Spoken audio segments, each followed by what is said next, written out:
नमस्कार दोस्तों, आपका स्वागत है एक बार फिर से आपके अपने YouTube चैनल माजिद साइंस पर। दोस्तों, आज हम आपके लिए लेकर आए 17 सितंबर 2021 से बनने वाले हरियाणा करंट अफेयर से संबंधित सभी महत्वपूर्ण क्वेश्चन आंसर जो कि आपसे आने वाले कंपटीशन एग्जाम में पूछे जा सकते हैं। Most important question all competition exam in Haryana. तो चलिए दोस्तों शुरू करते हैं। तो दोस्तों, आज का फर्स्ट क्वेश्चन है, स्ट्रॉ बेलर द्वारा पराली की गांठ या फिर बेल बनवाकर उद्योग में देने वाले किसानों को प्रदेश सरकार के द्वारा कितने रुपए की राशि प्रदान की जाएगी। तो दोस्तों, इसका ऑप्शन नंबर आपका बी रहेगा, यानी 1,000 रुपये प्रति एकड़। स्ट्रॉ बेलर के द्वारा पराली की गांठ या फिर बेल बनाकर उद्योग में देने वाले किसानों को प्रदेश सरकार के द्वारा प्रति एकड़ 1,000 रुपये की राशि प्रदान की जाएगी। इसके अलावा हरियाणा सरकार के द्वारा धान की जगह अन्य फसल लगाने पर 7,000 रुपये प्रति एकड़ की राशि भी प्रोत्साहित की जा रही है। इसके लिए सरकार ने के द्वारा 230 करोड़ रुपए का बजट रखा गया है और योजना का लाभ उठाने वाले किसान विभाग के पोर्टल यानी एग्री हरियाणा government.in पर जाकर रजिस्ट्रेशन करा सकते हैं। इस पोर्टल पर किसानों और उद्योग पराली को खरीद या बेच भी सकते हैं। नेक्स्ट क्वेश्चन है, हरियाणा प्रदेश में किसानों को फसल से संबंधित जानकारी प्राप्त करने के लिए कौन सी ऐप को लॉन्च किया गया है। दोस्तों, इसका ऑप्शन नंबर आपका ए रहेगा, यानी कृषक मित्र ऐप, जो कि हरियाणा प्रदेश में किसानों को फसलों से संबंधित जानकारी प्राप्त करने के लिए कृषक मित्र ऐप को लॉन्च किया गया है। इसको लॉन्च करने के लिए कैथल में एक कार्यक्रम किया गया और इससे किसान डिजिटल फार्मिंग कर सकेंगे। इस ऐप को 51 देशों में 72 भाषाओं में लॉन्च किया गया है, यानी इस ऐप से किसी भी फसल की बीमारी को जानना आसान होगा। इतना ही नहीं, उसका इलाज भी इस ऐप पर बताया जाएगा और इस ऐप को दिल्ली तथा महाराष्ट्र के वैज्ञानिकों ने जर्मन के साइंटिस्टों के द्वारा मिलकर तैयार किया है। बात कर लेते हैं कैथल जिले की। इसकी स्थापना आपकी 1 नवंबर 1989 को हुई थी और कैथल जिले को कपिल मुनि नगर, लवकुश नगरी और गुरुद्वारे के शहर के उपनाम से भी जाना जाता है। नेक्स्ट क्वेश्चन है, हरियाणा सरकार के द्वारा कौन सी कक्षा के विद्यार्थियों के लिए आगामी स्तर से गीता का पाठ्यक्रम को शामिल किया जाएगा। तो दोस्तों, इसका ऑप्शन नंबर आपका ए रहेगा, यानी 6ठी से 12वीं कक्षा तक के विद्यार्थियों के लिए हरियाणा सरकार के द्वारा आगामी स्तर से गीता पाठ्यक्रम को शामिल करने का निर्णय लिया है। सरस्वती धरोहर विकास बोर्ड के उपाध्यक्ष धूमन सिंह ने इस संदर्भ में एक कमेटी का भी गठन किया है और इस कमेटी अपनी रिपोर्ट बोर्ड को सौंपेगी। उसके बाद आगामी स्तर से गीता का पाठ्यक्रम भी शामिल किए जाने की तैयारी कर ली गई है। हरियाणा में लागू करने के बाद इसे पूरे देश में लागू करने के लिए केंद्र के पास भी भेजा जाएगा और हरियाणा का इतिहास महाभारत और गीता से जुड़ा हुआ है। कुरुक्षेत्र में हुए महाभारत युद्ध के दौरान भगवान श्री कृष्ण ने ज्योतिषर में गीता का ज्ञान दिया था और इसी के महत्व को देखते हुए हरियाणा सरकार के द्वारा स्कूल स्तर पर बच्चों को गीता का ज्ञान पढ़ाया जाएगा और इसके लिए 6ठी से 12वीं कक्षा तक के लिए इस पाठ्यक्रम को तैयार किया गया है, जो कि हिंदी, अंग्रेजी, पंजाबी और अन्य भाषाओं समेत इसमें पढ़ाने की योजना है। बात कर लेते हैं कुरुक्षेत्र जिले की। इसकी स्थापना 23 जून 1973 को की गई थी और कुरुक्षेत्र जिले को धर्मनगरी, सिटी ऑफ पार्क, तीर्थराज और श्रीकंठ जनपद के उपनाम से जाना जाता है। नेक्स्ट क्वेश्चन है, हरियाणा प्रदेश में नर्सिंग ऑफिसर के नाम से किसे जाना जाएगा।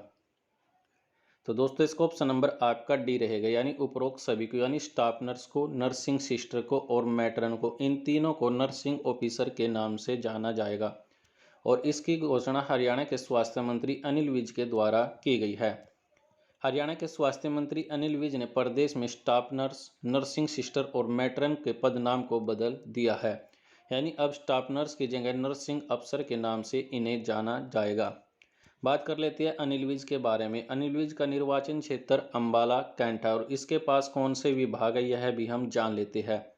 अनिल विज के पास गृह मंत्रालय, शहरी स्थानीय निकाय, स्वास्थ्य विभाग, चिकित्सा शिक्षा एवं अनुसंधान, आयुष मंत्रालय, तकनीकी शिक्षा एवं विज्ञान प्रौद्योगिकी विभाग, ये सभी अनिल विज को दिए गए हैं। नेक्स्ट क्वेश्चन है, हरियाणा प्रदेश में पीपी से सभी योजनाओं को जोड़ने के लिए सरकार के द्वारा कब तक का लक्ष्य रखा गया है। दोस्तों इसका ऑप्शन नंबर आपका सी रहेगा, यानी 1 नवंबर तक हरियाणा प्रदेश में पीपी यानी परिवार पहचान पत्र से सभी योजनाओं को जोड़ने के लिए सरकार के द्वारा 1 नवंबर तक का लक्ष्य रखा गया है। और 1 नवंबर को हरियाणा की स्थापना की गई थी, यानी 1 नवंबर 1966 को हरियाणा 17वां राज्य बना था। और उस समय हरियाणा में 7 जिले थे, लेकिन वर्तमान में हरियाणा में 7 नहीं 22 जिले हैं। और वर्तमान में हरियाणा के मुख्यमंत्री मनोहर लाल खट्टर, और उप मुख्यमंत्री की बात करें तो हरियाणा के उप मुख्यमंत्री दुष्यंत चौटाला है। नेक्स्ट क्वेश्चन है, हरियाणा प्रदेश में शिक्षा विभाग में मुख्याध्यापक पद पर वरिष्ठता मामलों में दिव्यांग को कितना प्रतिशत आरक्षण प्रदान किया जाएगा? तो दोस्तों यह किया जाएगा 3%, यानी हरियाणा प्रदेश में शिक्षा विभाग में मुख्य अध्यापक पद पर वरिष्ठता मामलों में दिव्यांग को 3% का आरक्षण प्रदान किया जाएगा। नेक्स्ट क्वेश्चन, हरियाणा के किस जिले में 2 दिवसीय वामन द्वादशी मेले का आयोजन किया गया है? तो दोस्तों यह किया गया है आपके कुरुक्षेत्र जिले में। हरियाणा के कुरुक्षेत्र जिले में 2 दिवसीय वामन द्वादशी मेले का आयोजन किया गया है। बात कर लेते हैं कुरुक्षेत्र जिले में। कुरुक्षेत्र सरस्वती व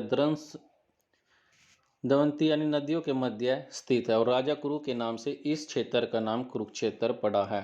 सरस्वती नदी के किनारे बैठकर महर्षि वेदव्यास के द्वारा महाभारत की रचना की गई थी और महाभारत विश्व का सबसे बड़ा महाकाव्य है और इसका अन्य नाम जय संहिता व सतसहस्त्री संहिता है।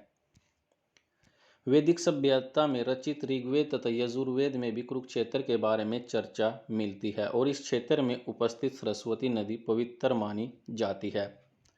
कुरुक्षेत्र को वैदिक सभ्यता का पालन भी कहा जाता है। कुरुक्षेत्र महाभारत युद्ध एवं श्री कृष्ण के द्वारा दिए गए श्रीमद् भगवत गीता के उपदेश के लिए प्रसिद्ध है और यह प्राचीन काल में हस्तिनापुर की राजधानी रहा था। यह राज्य का प्रमुख धार्मिक स्थान है और इसे धर्म नगरी के नाम से भी जाना जाता है। कुरुक्षेत्र में सूर्य ग्रहण के अवसर पर देश भर के श्रद्धालु स्नान व धर्मानुष्ठान करने आते हैं और यहाँ लगभग 360 धार्मिक स्थल है। कुरुक्षेत्र में महाभारत की प्रसिद्ध 51 शक्तिपीठों में एक भद्रकाली शक्तिपीठ भी अवस्थित है। यहाँ कामकोटि पीठ के शंकराचार्य ने ज्योतिषर सरोवर के निकट कृष्ण अर्जुन रथ तथा शंकराचार्य मंदिर का निर्माण कराया था। ज्योतिषर में श्री कृष्ण ने अर्जुन को गीता का उपदेश दिया था और कुरुक्षेत्र में स्थित थानेसर प्राचीन नगर है और थानेसर प्राचीन भारत के श्रीकंठ जनपद के उपनाम से जाना जाता है। वर्धक वंश का भी उदय थानेसर से हुआ था। बौद्ध तथा जैन साहित्य में थानेसर का उल्लेख थूण तथा थूणा ग्राम के नाम से मिलता है। कुरुक्षेत्र के लाडवा में एशिया की दूसरी सबसे बड़ी अनाज मंडी स्थित है। कुरुक्षेत्र की कृषि की दृष्टि से एक समृद्ध जिला है जो कि कुरुक्षेत्र करनाल व कैथल के साथ भारत का चावल का कटोरा कहा जाता है और यहाँ पर Purushottam park, Harshvardhan park, Tapovan park भी स्थित है, इसलिए कुरुक्षेत्र को सिटी ऑफ पार्क्स भी कहा जाता है। वर्ष 1911 में कुरुक्षेत्र में स्वामी श्रद्धानंद ने गुरुकुल की नींव रखी थी और कुरुक्षेत्र विश्वविद्यालय की स्थापना 1956 में की गई थी और कुरुक्षेत्र जिले की स्थापना हुई थी आपकी 23 जून 1973 को हुई थी। अब बात कर लेते हैं 16 सितंबर के रिवीजन के बारे में। हरियाणा के किस जिले में all India civil services kabaddi प्रतियोगिता का आयोजन किया जाएगा? तो दोस्तों यह किया जाएगा आपके भिवानी जिले में। नेक्स्ट क्वेश्चन था आपका, प्रदेश सरकार ने नई तकनीकी वाले मीटर लगवाने उपभोक्ता को बिजली बिल में कितनी फीसदी छूट देने की घोषणा की है? तो दोस्तों यह की गई थी आपकी 5%, यानी प्रदेश में नए आपके जो स्मार्ट मीटर है उसको लगवाने पर उपभोक्ता को बिजली बिल में 5% की छूट देने की घोषणा की गई है।